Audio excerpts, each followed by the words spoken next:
বিয়ের পরে শ্বশুর বাড়িতে যেরকম আরামায়েশি করে এই উপদেষ্টাদের জন্য এখন উপদেষ্টার পদগুলি হচ্ছে শ্বশুর বাড়ির বেড়ানোর ব্যাপারে যেরকম হয় সেরকমই আরামায়েশ করতেছে, মজা করতেছে। ছেলে মেয়েদেরকেও ব্যবসা বাণিজ্যে জড়াই নিয়েছে তারা। অনেক উপদেষ্টার ছেলে দালালি কাজে ব্যস্ত হয়েছে, বাপকে দিয়ে কাজ করাই নিচ্ছে, মধ্যখান থেকে কমিশন নিচ্ছে। অনেক উপদেষ্টা সরাসরি ব্যবসার সাথে জড়িত হয়েছে, মানুষের থেকে টাকা নিচ্ছে, ভালো ব্যবসায়ীদেরকে কষ্ট দিচ্ছে। আমি শুনেছি, কালকে শুনলাম, নোয়াখালীর একজন বড় ব্যবসায়ী যার অনেকগুলি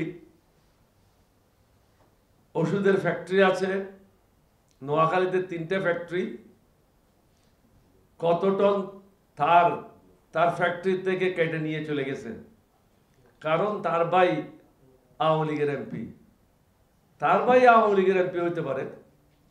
আমাদের মধ্যে অনেকে আছে বাপ এক দল করে, ছেলে এক দল করে, বা এক ভাই এক দল করে, অন্য ভাই এক দল করে। এটা তো অনেক আছে। এটা তো আপনি প্রত্যেকটা রাজনৈতিক দলে পাবেন, আমার দলেও আছে। নোয়াখালীর এই ভদ্রলোকের 3টে ফ্যাক্টরিতে ঢুকে তারগুলি কেটে নিয়ে গেল। সরকার উচিত অনতি বিলম্বে এটা ইনকোয়ারি করা। তারা মনে করছে তারা চিরদিনের জন্য সরকার চালাবে। নির্বাচিত সরকারের বিকল্প এনজিও সরকার হইতে পারে না। সুতরাং তাদেরকে বুঝতে হবে, তাদের বিরুদ্ধে আগামী 3-4 মাসের মধ্যে লোক রাস্তায় নেমে আসবে, তাদেরকে বাংলাদেশ থেকে তাড়াবে, এমন অবস্থা হইতে পারে। আমরা চাই না এই ধরনের অনাকাঙ্ক্ষিত অবস্থা বাংলাদেশে সৃষ্টি হোক।